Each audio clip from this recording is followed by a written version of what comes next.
on this edition of the Self-Publishing Show. I turn off the internet when I'm writing. I shut down my cell phone. I completely eliminate distractions because when you're multitasking, you get off track and you never circle back. So I give myself at least 1 hour uninterrupted to get the words on the page, right? And that's really all you need to move yourself forward. Publishing is changing. No more gatekeepers. No more barriers. No one standing between you and your readers. Do you want to make a living from your writing? Join indie bestseller Mark Dawson and first-time author James Blatch as they shine a light on the secrets of self-publishing success. This is the Self-Publishing Show. There's never been a better time to be a writer. Hello and welcome. It is the Self-Publishing Show with James Blatch and Mark Dawson. You got accused of being cheerful last week. That doesn't happen very often. I know. That was very strange. Yes, someone thinks I'm grumpy generally on the podcast, which is not necessarily true. Sometimes that's true, I suppose. I try and lift everything. Okay, we've got lots to get through before today's excellent interview, really fun interview with Kade. We have to mention we absolutely love to mention a new Patreon supporter, and it is, oh my goodness, it is Aragaini, I think that's how you say it, of no address. I imagine Mordor. It might be where Aragaini is, or Valhalla, or somewhere like that, or possibly Oregon, who knows. Okay, you can also get a shout out like that if you join us via patreon.com/self-publishing show. It just helps this podcast keep going, and we very much want to keep going. Right, what else are we going to talk about? I will quickly mention my Facebook ads account was shut down on Thursday. Got that message that said, you've violated rules or suspicious security activity. Your Facebook account is suspended. Couldn't run any ads. Everything was stopped. Couldn't even go into the credit card bit to see what was going on. And I think the reason I mention it is because people often post into our group and they are panic-stricken by this event. It is simply one of those things that happens with social media accounts from time to time. It's usually, in some of my experience personally, of people posting it's nothing to do with you. It's an algorithm, at the moment, ahead of the election, a very sensitive algorithm that shuts down accounts first and asks questions later so that things don't go wrong. And then you appeal and it takes a few days and then your account comes back up. Now, actually, funnily enough, I had a Facebook rep chasing me for a follow-up call and I'd ignored him for a few days and then my account got shut down. I thought, yes, I shall talk to you now. So I scheduled him in for Friday morning, shut down on Thursday. And the first thing he said to me is, I just looked in your account and I know what you're going to say. So he then reached out to support on my behalf. I'd already done it as well. And the account he said he'd try and get it back by the weekend and it came back on Sunday. So I'm back up and running now.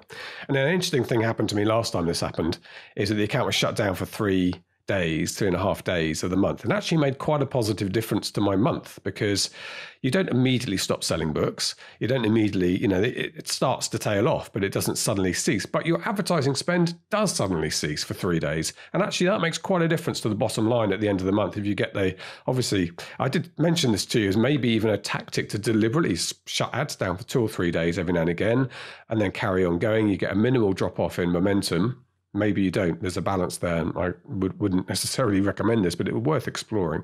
But it certainly put me very positively into some good figures this month. But anyway, I thought I'd mention that. Do you want me to speak? No, you just stay and stand there and look cheerful. Should I be quiet? I was going to suggest you say something.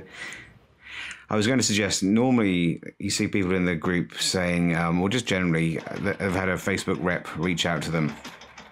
And my view normally is, in fact, my view almost always is they don't know very much. They may not know as much as you do, and they won't know anywhere near as much as you do about selling books. I'm not talking about you, James, specifically, just you, the listener. But that is you did that absolutely right. And that is a good reason actually to get in touch with those reps, to answer their emails, is that if you have someone that you can email in the situation that the ad goes down or the account goes down, which is happening an awful lot at the moment. It's not actually a bad idea to do that. There is, although I take almost all of their, when they start suggesting, let's run some brand awareness ads, I'd almost always ignore that advice. It is quite useful to have just someone you can reach out to in the event that you need someone to give you a hand to switch your account back on again. Yeah. I think best use of the Facebook ads, guys, that I've the only two conversations I had with him is I've had a couple of questions for him about the way I'm doing things, particularly the dynamic creatives at the moment and how the reporting works and how you make decisions. And if you know what you're doing, I think they're quite good for that. If you sit there and say, well, what should I be doing? I don't think, because like you say, the person who spoke to you before sells vinyl records and the person he's speaking to afterwards sells dresses. And we really do need to be talking to people in our Facebook group and yourself and people who are specialists at books, because it's a different world. But yeah, anyway, I thought I'd mention that. So don't panic is the message about that. It's going to happen to you, and it's frustrating. There's no question about that, but it's not the end of things. Next thing to mention is the Kindle Storyteller Award. I was invited. It was a Zoom link last night, but I unfortunately wasn't able to go. But you went. Did you dress up and then join the Zoom link? No, I didn't. No, I was did you undress? No, I didn't do that either. I was just put the kids to bed. It was 8 o'clock last night UK time, so I took the phone out and opened the link up, and it was really good. It was just a bit weird, really. He had Doug, who was the head of Amazon UK, so very, very senior head of not just books but everything. He does the introduction. I think the event is one of his favourites throughout the year. So he did a quick introduction.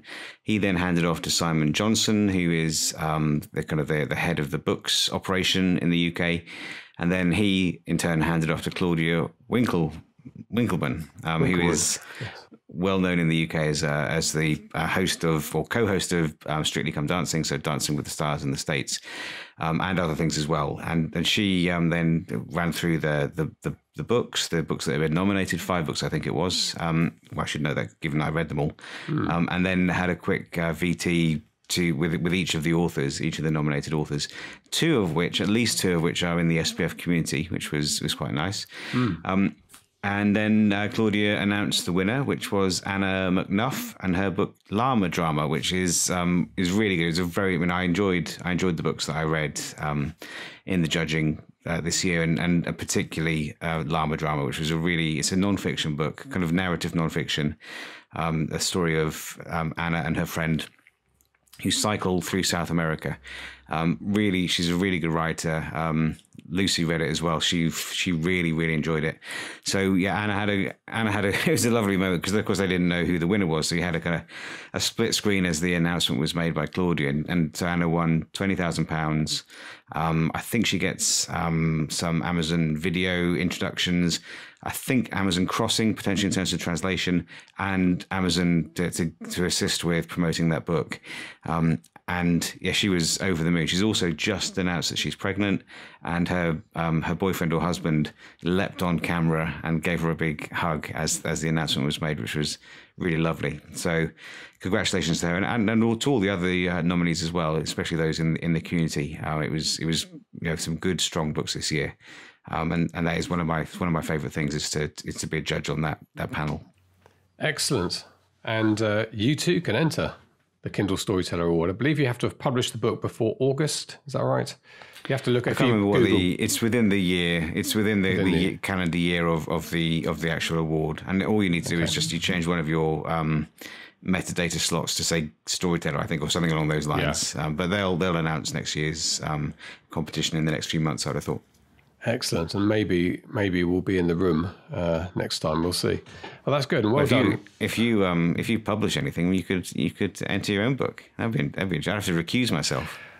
Well, funnily enough, I did want to ask you about writing. So I have had my editorial developmental assessment of my book, which I sort of withheld from publishing back, and it's very thorough and very good. And I followed up with the call and went through everything. And I'm now in the rewriting it. Hooray! Again. And one of the things that came out is we thought was a good idea, having talked through the way it works and fixing it a bit, By the way, lots of very lovely positive feedback about the book. He's not worried about the story, the character development, the themes. He thinks they're all good and he genuinely enjoys it. That was really brilliant to hear that. He does think I have too much introspection, too much telling and not showing, and too many words. So that's what we're fixing. But it does require a rewrite of every scene and taking chunks of storylines out. So it's quite a lot of work to do, but it's a fairly compartmentalized job to do. So one of the things we can do is one of the characters are probably not, he thinks, good idea not to write from his point of view for the first half of the book until he becomes a more significant character. And that's a thematic thing, is it keeps him a little bit distant, which is how he is. Which means I'm going to be writing something I haven't done. So at the moment, the book, every scene is POV. It's one person's point of view. So, and I'm quite strict about this because I do understand this from Jenny about head hopping, for instance. So, you can't talk about things that the other person's thinking because that's not in their head, or even seeing. If that person can't see something, it makes no sense, except maybe I've been a bit too strict on that. So here's my question. So I'm rewriting a scene which was from a pilot's point of view in the front of this Vulcan. So the opening line of the scene, which I would like to keep, is that the aircraft swept down, I can't exactly remember, swept down out of the clouds and lined up on short final at RAF West Porton. Now I'm writing, and that's his point of view. He's a pilot. He can see everything. He's at the controls. But now I'm writing from a guy who's sat in the back and doesn't have a window because he's an air electronics officer. But can I still use that line as the narrator, as the author? Can I say the aircraft swept out of the clouds, lined up on short final? In the back, Millie contemplated what had happened. No, I wouldn't do that. You can do it in another way. I mean, you just got to tell it from his perspective. So what would he know? Would he know? Perhaps the pilot announces it, or he could feel the wings and exactly. the G-force. Yeah, you just got to put yourself in his shoes. Starting to do. Okay. It would be much more effective that way. If you start to jump out of what he, that's the authorial voice becoming a little bit too loud. And others will disagree with me on that, but for me, I think it's much more powerful and effective if you use some other way for that character to tell the reader what is actually happening. And he must know those things. You just, and also if it's a sentence that you like, you have to get over that, because I chuck thousands and thousands of words I really like in an edit because the characters can't know that. And it also, when I started writing, I was very much influenced by people like Martin Amis and Will Self, who they're almost like their authorial voice is almost a character within the novel. It's very distinctive and obvious who the writer is, and it's also quite showy, and that's fine. They write literary fiction. It's almost expected to have that kind of flair in a novel like that. But from the kind of genre books that I write, it's absolutely not. Doesn't do me any good. It doesn't move the story along. It takes the reader out of the scene. And I don't want my readers necessarily to think, oh, that's a beautiful sentence. I want them to be moving on to the next part of the plot. So you'd have to be quite ruthless on that. Okay. All right. Well, I like to be clear about exactly what I'm doing when I'm writing the scene, or rewriting in this case. And so for the other character who we're going to sort of keep out of his head, the scene will be from his point of view. I won't be talking about things, but I won't be ever going into his head, or very, very rarely anything about his emotional response. It'll be more of a sort of description of the scene and the discussion and obviously the speech, but just keeping him distant, which is the whole point of that. Okay, good. Thank you very much. Well, we do need to do another book lab. I think it's in process. I keep asking my colleagues to put it in process. I shall have to check. Young Tom's on holiday this week. But we will have that conversation again with Jenny. I'll have a chat through with that. So I think it's a really important thing to understand. And in a lot of books I read, it is something that people do get wrong. That head hopping in particular, I think, is quite common. And I think authors don't necessarily... It's not necessarily wrong, right? It's fine to do that, but I think it's a matter of stylistic taste from the author. Most authors will tell you not to do that. Now, others will, and you'll see in experimental fiction or literary fiction, it's not that unusual for a narrator to jump from character to character. Personally, I absolutely hate it. It takes me, if I'm reading it, it will completely take me out of the book, because it just feels lazy. And But there's a time and a place for everything. It's just, that isn't my kind. I don't enjoy that, but others will. So I don't think, you can't say that there is no kind of dogmatic refusal to use that technique. But I think for the kind of book that you're writing and the kind of books that I write, personally, I think as a reader, I would much rather it be closed first person and stick to those rules and make it as readable as possible. Without having to think. Okay, yeah, good. All right, thank you, Guru, for that conversation. I've enjoyed it. Invoices in the post. Right, Jedi Master. Still your Padawan. Okay, Always. Good. Well, I think we have moved on to our interview. I think Lucy Dawson might enjoy this interview. She enjoys her horse riding, and this is really, it's about when you have a passion, when you have a niche. You and I are becoming a little bit obsessed with golf. I'm definitely obsessed with golf. It's enjoying yourself by using that and writing around it. So horse riding, there's been some famous horse riding authors, Jilly Cooper in the UK, Dick Francis, who's a jockey, wasn't he? I think Dick, and then became a very big selling author and wrote about that world. And this is about that. It's horses in this particular, but it could be, of course, it could be golf. It could be cricket. I remember Maria Lewis, we mentioned from time to time on this podcast, her first 3 romance books were ice hockey romance. I think obviously something she was into. And so it's about crafting that and how you use it. And in this case, it's worked fantastically well for her because it's a very, very well supported niche and you get a lot of loyalty. And that's what happens when you get into those niches. So here is Carly Kade. This is the Self-Publishing Show. There's never been a better time to be a writer. Before we have the interview with Carly, we do have a PDF to give away. And it's well worth it. It's called The Secrets to Writing Faster and More Often. It's excellent. Got some inspirational quotes and tips in there to make sure that we don't put excuses in our way, that we organize ourselves and get busy being productive, which is such an important part of being a successful self-published author. You can get the PDF free as ever at selfpublishingformula.com/faster. That's selfpublishingformula.com/faster. Really is well worth it. Okay, without further ado, here is Carly Kade. Carly, welcome to the Self-Publishing Show. This is a fantastic imagery of horses behind you. If you're watching on YouTube, Carly has this amazing silhouetted like painting behind her of horses. You're wearing a horse top. I can see books on the side. This is a horse-themed interview. Lucy Dawson's going to be in her element, Mark's wife. She rides.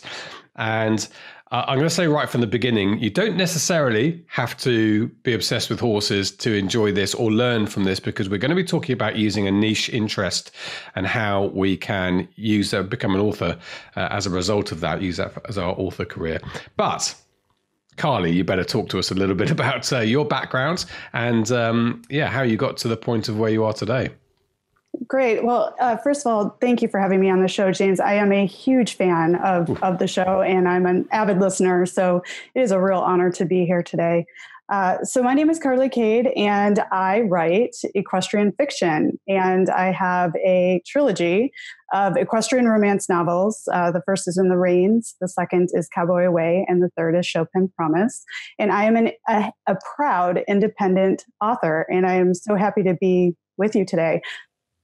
Yeah, fantastic. I've got to say right from the beginning, for British people listening, do you know who Dick Francis is? I do. Okay. Very famous horse racing author. Yeah. Yes. So in my youth, Dick Francis novels were around my house all the time. He's somebody who's just penetrated the mass market. And I think I've got this right. I think he was a jockey or an owner. He was a jockey maybe, and then turned into a novel writer and became ubiquitous in the UK. So everyone in the UK has heard of Dick Francis. And Jilly Cooper, somebody else who my wife reads a lot of Jilly Cooper. She has a lot of horse themed polo and stuff and stuff. So your background, I'm assuming before novel writing, probably going back somewhere, has been an interest in riding. Oh, absolutely. I have loved creative writing ever since I was a little cowgirl, and I've loved horses, and they sort of just really married well together. So, the usual, carrying around a journal, always writing short stories, taking advanced English classes in school. But I never really set out on this journey of being an author until my stories came to me in sort of a lightning bolt fashion. Oh, really? Oh, we'll explore that in a moment. So I guess what we're talking about here is writing what you want to read. Though often people say write what you love, etc. And this is writing what you would like to read. And that's I'm doing the same, aren't I? I'm writing about Cold War jets, which is my thing. Very similar indeed. In fact, this is really the theme of the interview is what you love, your passion, and how that can work for you in terms of novel writing. So how did the writing, the kind of the novel writing to the point of being a published author, how did that come about? Well, I always thought myself a little bit more of a poet. So I would carry around a journal when I was spending time out with the horses or at the farm. And I would, capture thoughts about scenery or how I was feeling and how connected I was feeling with my horses. And then one day, the lead character, horse trainer McKinnon Kelly, sort of showed up in the form of a poem for me. So I wrote this poem down and I was like, oh, that's interesting. And then about an hour later, I wrote the entire ending of In the Reins. And, wow. And I was like, wow, I have this poem, which ended up becoming the intro to the first book. And then I had the complete ending. And I was like, let's explore this. Let's see where this can possibly take me. Because as you said, this is writing about what I love and what I'd like to read about. There are a lot of horse lovers out there. There are a lot of horse books. There are, but the thing is a lot of them are for younger readers, young adults. And then you have on the flip side of that, like the Dick Francises who write a lot about horse racing, right? So there's a lot of that, but there aren't a lot of equestrian fiction books for adults out there. So I love to read. I love reading books, but there weren't any stories that really talked about my lifestyle or my kind of discipline. And there are a lot of people that perform and ride the way I do at the breed circuits. There's a lot of jumping. There's a lot of dressage. A lot of like Olympic themed, but there wasn't anything in this Western pleasure area for adults. And I just sort of wrote the book I wanted to. Aimed at women more than men, do you think? Or yes, this is equestrian fiction. So women, this definitely leans towards women, but cowboy fiction would work for men, obviously, but this is more competitive horse riding or... That's right. Yes. It's more of the competitive world and what it's like to go to horse shows. And it can fit in that cowboy space, but it's not as sultry, so to speak. And the real point of it is all the authors that I know that are writing in the equestrian fiction genre, and there's a lot of us, we get the horse facts right. Whereas, a lot of the mass produced things don't exactly get the horse parts correct. There you go. It's important to get the detail right. I mean, that is one of the pitfalls actually of writing in a niche area is you do have to be on top of your subject. Otherwise your reviews are going to start picking, you can stick repetitive comments about bits you've got wrong. So a bit of pressure on you. You've got to be a kind of expert. Yes, I've been a horse lover for as long as I can remember. I've ridden horses since I was 7. Got my first horse when I was 10. I'm still a horse owner. I have 2 horses, and actually my writing room, my office, looks directly out onto the horse pasture. So I am inspired while I sit here. Yes. Good. And I think you're right, your observation about that gap in the market. I can remember certainly growing up in the late 70s and 80s, these little paperback books that the boys would buy that tended to be like Biggles or Boys' Own Adventures. And the girls very often was a horse book, but I don't remember it being translating into adult. And one of the things the indie world has done is it started to feed those areas, whether it's fantasy or subgenres of romance that didn't exist before indie. It's been one of the great things we've been able to do. Okay, so you wrote the poem, you wrote the ending. All you were missing was the middle 80,000 words of this novel. But then you decided, obviously, that you were going to write a novel. And how did you set about doing that? What experience did you have at that point in novel writing? Oh, well, out of the gate, it was challenging. It's the first time taking on such a monumental task of writing a book. So if you think of the whole thing, it's a little overwhelming. So the first book did take me a very long time to write because I think like a lot of other authors, it's like, who am I to write a book? I kept stopping and starting, and am I good enough to do this? And so I would fiddle with it, and then I'd put it away for a really long time. finally I pull it out of the drawer and I hand it to my husband. And I asked him, will you just read this and let me know if this has any merit, if this is something I should continue with? Now, something to know about my husband, the only book series he's ever read is The Hunger Games. Oh. So he, on our honeymoon, so right. he is not an avid reader. So as I sat there watching him read it, he was having reactions. He was smiling, he was laughing, he was connecting to it. And he put it down in his lap. He said, Carly, this is really good. You should definitely do this. So that was the moment that shifted things from me, sharing it with a trusted person, getting that feedback. So then I sat down and I really committed to writing this book. And that really changed my whole life, writing this book. Yeah. So was that a complete first draft your husband read? What work was needed after that? Well, it was not a first draft. It was the first 5 chapters. Oh, literally. Okay. Right. Yeah. Literally. So then I took it and I developed my writing style. Right. So what I've found, somebody asked me a really interesting question. Do I find writing exhilarating or exhausting? Yeah. And the answer to that is it's a little bit of both. It's exhausting when I'm thinking about the overwhelm of writing a book. It's exhausting when I don't get my words written on the page. Yep. But it's exhilarating after I have actually sat down and done the work. So rather than feeling exhausted, I want to feel exhilarated. So I created a routine where I sit down first thing, fresh, work on my books, and then move on with the rest of my day, the to-dos. And even when I don't want to, it's being committed to getting that creativity on the page and moving this author journey forward. That's really good. Funny enough, I had a conversation with a neighbor today. She'd just come back off a run and I run a little bit. And we were both saying how much we hate running. And it's really, I don't know why we do it, except I do know why we do it, because after we've done it, we feel good. And we enjoy the fact that we've done it, but we hate the process. And I think that you just described that with writing is quite difficult. And I'm writing my second book at the moment, to sit down and didn't do my words today. So I'm feeling, first day for actually quite a while, I haven't done my words today. I'm feeling wretched about it and thinking I've got to do 2,000 tomorrow. But I absolutely love that feeling of getting towards the end of a writing session, of having created something that didn't exist before you started that session. You've created this, character's moved and spoken and done things, and it didn't exist in the universe before you wrote it down. We just got to get into the routine of getting to that point every day. But yes, that's a really good description of that. Okay, so you knuckled down, you understood what writing involved, you got your draft done, and then at this point, what year was this? And did you have an idea of trad and indie at this point, or did you not know? Well, so this is really interesting. My corporate career actually prepared me for the next steps in what I was going to do with my book. I previously had worked as an artist development representative in the music industry. I worked for Sony Music and Universal Music. So I understood the indie musician world. I understood how important it is to retain copyright, intellectual property.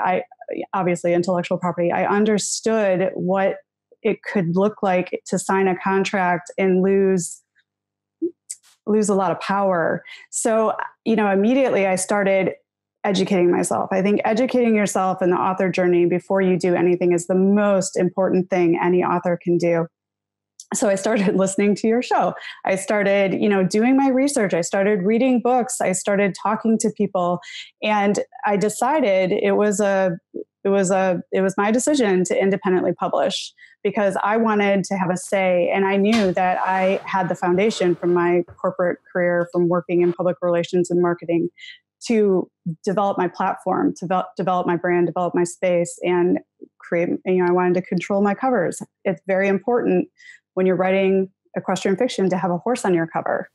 And it sounds like an obvious thing, but I bet some people miss that. Did you understand then at that point that there was the option of trad and indie, but because of your business background, you wanted the control. You didn't even consider trad. That's right. Yeah. Okay. I knew from educating myself that I wanted to do the independent route right out of the gate. Okay. And how did you go about publishing so did you have a launch strategy? Because did you publish your first book by itself? Did you have book 2 ready to go, or what was the strategy there? It's interesting with firsts, right? This is my first book, so I just wanted to get it out there in the space. So obviously I did the right things. I worked with a graphic designer for my cover design. I had the book edited. copy edited beta readers. I did all of that before I went out of the gate. And the strategy behind it was I understand the equestrian niche in the community and the market. So I started building my author presence before I had a book to launch. And I started working with influencers and talking to equestrian influencers and book bloggers, people who could review my books. I got, early readers to leave reviews. So I started the momentum before I actually published. And then with the rest of the series, I generally can write a book in about a year. After that getting the first one done, it doesn't feel quite as monumental. So a year later, Cowboy Away came out, the sequel, and then a year later, Show Up and Promise, the third installment, was released. Okay, so you've had 3 so far, and are they a series, strict serial? The difference always is subtle, but one needs to be read after the other. The others are standalone, but set in the same universe. How do these books work? Generally, I think the reader will have the best experience if they start with the first one and read through the series. But they can be read standalone. Okay. It kind of picks up where one left off and leads you on the rest of the way of the adventure. So you can get, more connected to the characters and learn more of their stories. And how's it gone? How's it going? How's it going? Yeah. How did it go? How did the launch go? Oh, it went wonderfully. I hit some bestseller lists on Amazon. I think that we all look forward to that. I have some wonderful reviews. I have readers who are looking for the next books. But I think along the way, what has been most such a bright spot in my author career is meeting the other equestrian authors in my community who are writing books for horse lovers. Now, you don't have to love horses to read these books. There's stories where the horse characters are as important to moving the story forward as the human characters are. So there's that element of, the animal connection, how the animals change lives, how they move the stories forward. But you don't have to be a horse lover to enjoy these stories. But I've built some beautiful relationships with other independent equine authors, and we're all doing things and collaborating and lifting each other up and celebrating that we're actually creating a genre. There are a lot of nonfiction horse books out there, and there are traditional publishers who do publish those, like Horse Training or Horse Care, that sort of thing. But this equestrian fiction movement is really moving equestrian fiction to the forefront. We'll talk about the community in a moment, but just going to ask a sort of slight side question, because you mentioned the horses being a character that can be integral to the plot in terms of moving things on. And I've noticed there's a bit of a movement here because there's also detectives with animals, detectives with dogs, and so on. And the dog is a character in the book. And I was wondering, we had an author on the other week, but I didn't ask him this, but I will ask you about anthropomorphizing the animal. The animal, thinking and being cognitive in a way that's not realistic for how horses are, or do you try to maintain that the animal's characteristics are really interpreted by the human, which is probably what happens in real life? Is there a line there that otherwise it could become slightly almost 1950s Disney-esque, couldn't it, with the horse and dog together?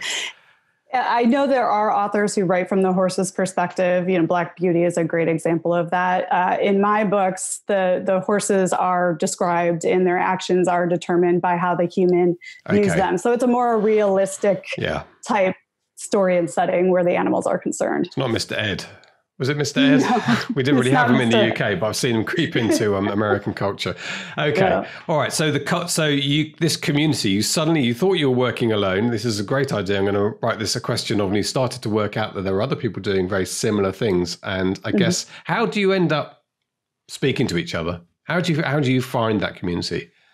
Well, it's really interesting because the authors writing horse books, in my experience, they're mostly all equestrians. So there's the shared bond of our love for horses, and it's a niche community. And there are so many horse lovers, but we all sort of gallop around in the same circles. So we end up bumping into each other. I'm a member of something called the American Horse Publications. Now, this is a group, an organization for people who write about horses. So there's networking opportunities there.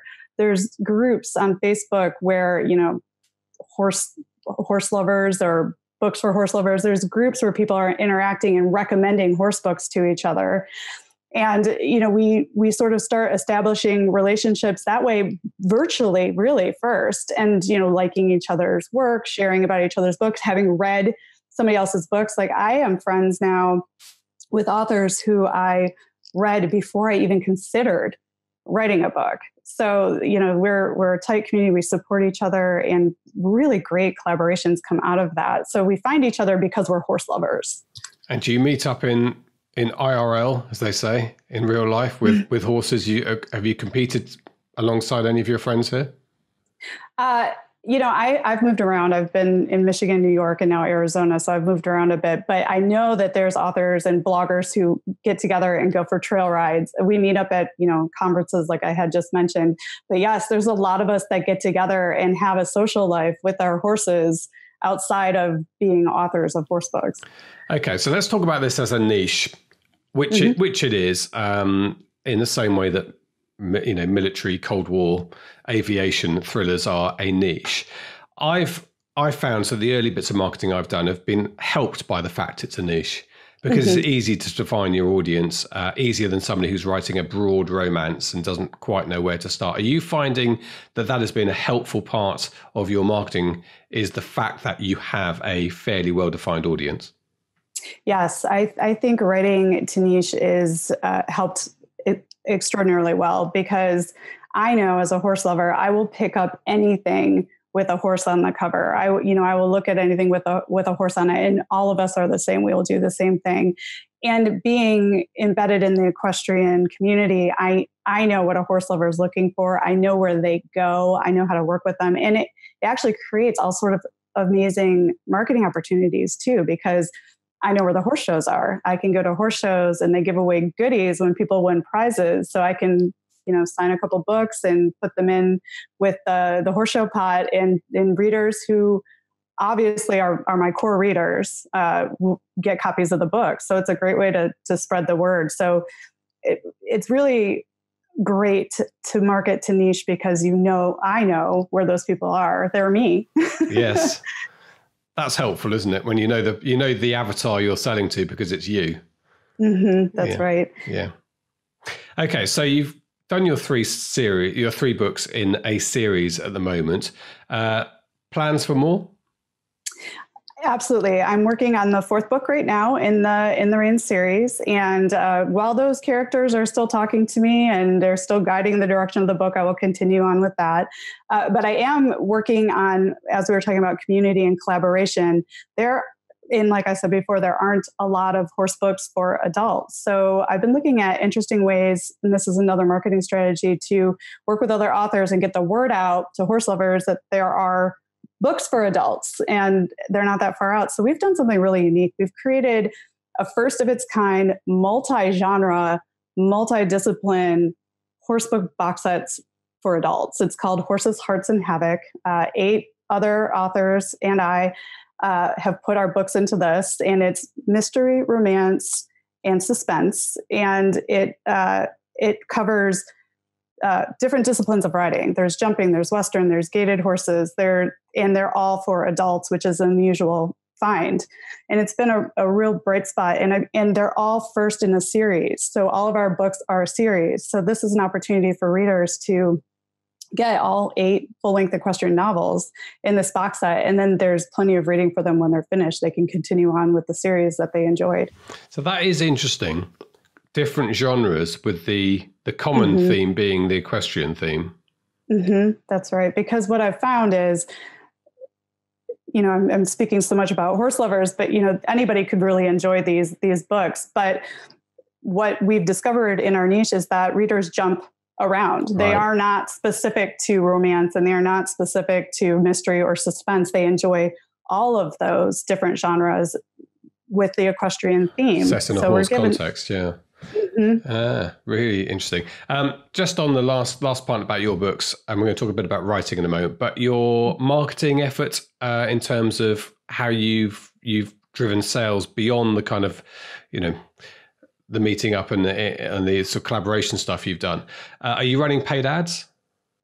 I do run paid ads actually, and your courses are fantastic. And Thank you. I run them on Amazon. I've tried them on Facebook. I like to look at if it's done right and you educate yourself, it can be a very good way to reach readers.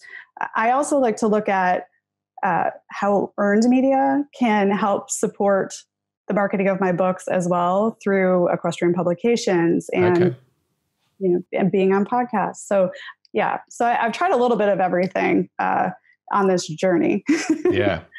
Okay. Now I know that something you have developed is a writing style, and you teach a little bit about this. Do you want to talk about that? Is this word count targets and so on? It is. And it's also mindset, right? So like I was saying earlier, the exciting or the exhilarating, like we want to get to that place where you feel accomplished at the end of the day, like you're moving forward. As I talk to a lot of authors, they say the hardest part is finding the time and writing more often. So, and I find that the hardest part is always just before you start, sitting down in the chair. You can think of 1,000 different reasons why something else on your to-do list is more important when your writing is really the most important thing that you want to be focusing on, but somehow we all tend to avoid it. Yeah. Right. Suddenly the cleaning needs doing, or the cobwebs, or these little tasks. And of course the computer age is a billion things, the accounts and so on. Yeah. Now you're talking to me now. That's right. So I think so I like to teach people to create a routine, a way to sit down and get out of that mindset. Because when you're thinking about writing, there's two different parts of your brain. There's the one side of your brain that tells you, I can't do this, I'm not good enough. But you really want to get into that front part of the brain where you're focused on what you're doing. So, the most important thing I think is creating a writing schedule and sticking to it. Like your writing time might be 2 and in the morning, that might work for you. For me, it's first thing in the morning. I like to do something I like to get the writing done before I start my day. Because if I open my inbox and I look at one email, I'm off down a rabbit hole. And a lot of times I never get back to my writing. And no one likes how that feels, right? And then creating a writing ritual. I don't know if you have any writing rituals, but I like to do special things for myself to get myself in that mindset, like tricking my brain. This is my writing time. The really nice cup of coffee. I light a scented candle at my desk. I, use some citrus smelling essential oils, because that gets you inspired and wakes you up right before I sit down. So I always do my writing ritual before I sit down. That's interesting. I don't do the candles or scented oils, but I do the coffee. Every time. And I think it's partly the ritual. It's also partly, it's the segue between all the distractions. When I decide I'm going to go and make coffee, when I come back in, I'm writing. And I kind of need that, I think, just to get back in, to come back in. So everything else is gone and I'm writing. But that's right. Yeah. And that's the most important thing. You mentioned distractions. It's like you need to have your space to write. And it's hard, I know, to turn off the cell phone, I turn off the internet when I'm writing. I shut down my cell phone. I completely eliminate distractions, because multitasking, when you're multitasking, you get off track and you never circle back. So I give myself at least 1 hour uninterrupted, no Googling, nothing, to get the words on the page, right? And that's really all you need to move yourself forward. Yeah. What do? You must have this occasionally where you suddenly need the answer to something and you want to go into Google. And I do this, but I think I'm fairly good in those circumstances. I'll look up the answer, but because I'm writing at that point, it's not an issue. You go straight back to it and you carry on. I guess some people might fall over at that point. Need to look something up, I will look it up. Or, if you know that you're going to go down a rabbit hole or check social media or get into your email, make a note of it inside of your book, research this more, and then, stick with your writing. Because a lot of people, I've done a lot of reading in order to avoid doing that. But a lot of people can't. They really like their social media. So if you're one of those people, make a note, go back to research it, and keep moving forward while you're writing your book. Yeah. So you write in the morning, first thing. Okay. I mean, after breakfast even, or do you just literally, are you out of bed and before anything else starts happening, you start writing? First thing I do is, of course, my horses are on property, so I feed my horses. Yes. The horses get breakfast.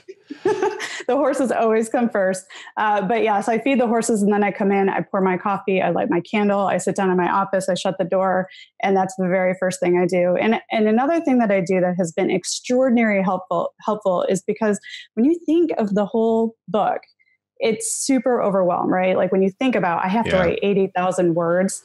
So what I do is I commit to, I'm going to get through a chapter today. And I write in short bursts, and then I get up and I stretch or I refill my coffee. I write in short bursts, and that keeps me engaged with the story, but it also makes me realize I don't have this uphill climb of writing for 4 hours straight, right? Because I believe in touching your story every day. If you touch your story every day, you get that writing done, the story stays fresh. And then as I'm doing other things throughout my day, ideas bubble up. Oh, I can expand here, or oh, I can expand there. As long as I touch it every day and I get that hour in, and I try to get, 1,000 to, 1,500 words in every time I sit down, that little step adds up. But it's when you write and then you take this long break and then you come back to your book. It's so hard to get back into it because you have to read what you wrote before, and then you start working on that and you start going backwards. You're not moving forward. Yeah. And do you use any of the Pomodoro thing, or the within some, getting my words out here, it's late in the UK, getting the using the Scrivener targets? I use the Scrivener targets a bit. Do you use any devices like that? I'm a big fan of the Pomodoro technique. And then I also, keep a journal. I still like to write things by hand. So I'll keep a journal next to me while I'm writing. So I'll look at the day before, how long did I write? I'll write, how long, when I started, when I ended. Then I'll write how many words I got the day before. And then I'll write the page I'm on. So I know exactly where I'm going to pick up the next day. And I don't have to go back through the manuscript, reread things that I did, because again, that's going backwards, not forward. So I pick up right where I left off.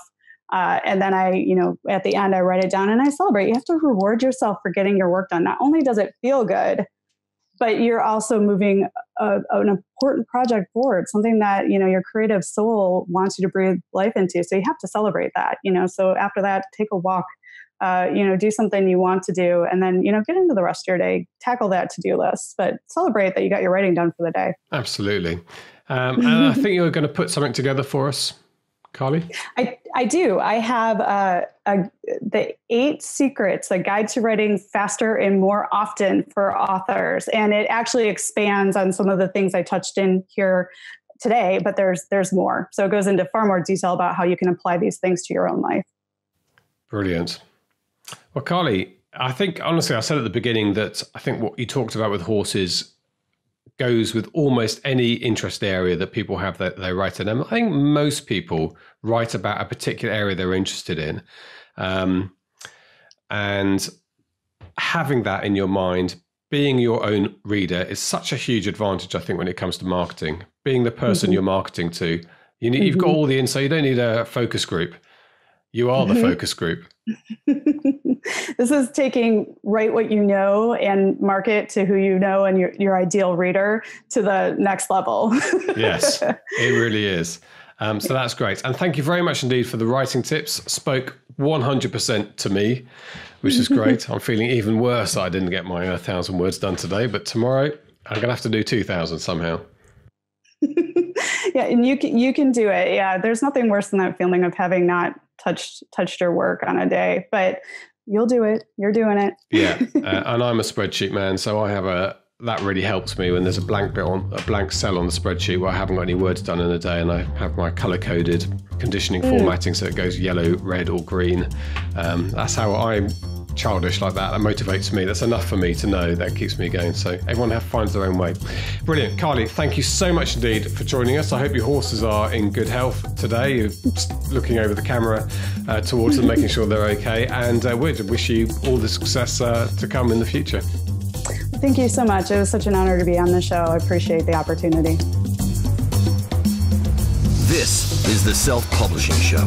There's never been a better time to be a writer. There you go. Really enjoyed that fun interview. A friend of mine is an equine vet. I think you've met, actually, Stuart, and I spend a bit of time knocking around with him because he goes to interesting places. He goes to Burley horse trials, and they have much smaller events that no one's heard of in the middle of nowhere with no one watching, but it's still the British GB team doing dressage and show jumping and cross country, and I go and help him out on those days and really enjoy being around that world. And you can see why it lends itself not just to romance, but I'd say you could definitely say, I think probably I haven't read Dick Francis, it was my parents' era rather than me, but I think he did some sort of mysteries and thrillers and crime as well as, I think it's probably his thing, wasn't it? I can't really remember. Do you read Dick Francis? Have you read? No, not really my thing, but yeah, I think he was quite versatile. Yes. Yeah. And Carly, you certainly would have sold at least one book from out of the result of this interview, because although, we're recording this obviously before it goes out, but Lucy, I mentioned to Lucy that we had a equine writer, and she became very excited. So I think there's a good chance she'll be downloading a few of Carly's books. There you go. And also I gave Barbara Hinsky's book, Guiding Emily, to my wife, which she enjoyed, which is about a guide dog. And we've just brought up a guide dog. And so, yeah, it's the same sort of thing. And what's interesting listening to Carly is, as I mentioned going into the interview, you suddenly find this type of loyalty that you don't get when you're writing a more broad genre fiction, because people want to know a bit about you, what you do, and that building up that fan base can be a really good thing. So don't be scared of the niches, because that's where there's the... Here we go. You've got to finish it. Well, it's the riches are in the niches. Niches. The riches are in the niches. We say niches. We say niches, you say tomato. Okay, good. Well, I really enjoyed that. Thank you very much indeed, Carly, for coming on. We have got some good interviews lined up, doing lots at the moment, and it's really good fun. That's it, though, from us this week. Just a reminder, you can support the show at patreon.com/self-publishing show. All that remains for me to say, however, for this episode is it's a goodbye from him. And a goodbye from me. Goodbye. Get show notes, the podcast archive, and free resources to boost your writing career at selfpublishingshow.com. Join our thriving Facebook group at selfpublishingshow.com/Facebook. Support the show at patreon.com/selfpublishing show. And join us next week for more help and inspiration so that you can make your mark as a successful indie author. Publishing is changing, so get your words into the world and join the revolution with the Self-Publishing Show.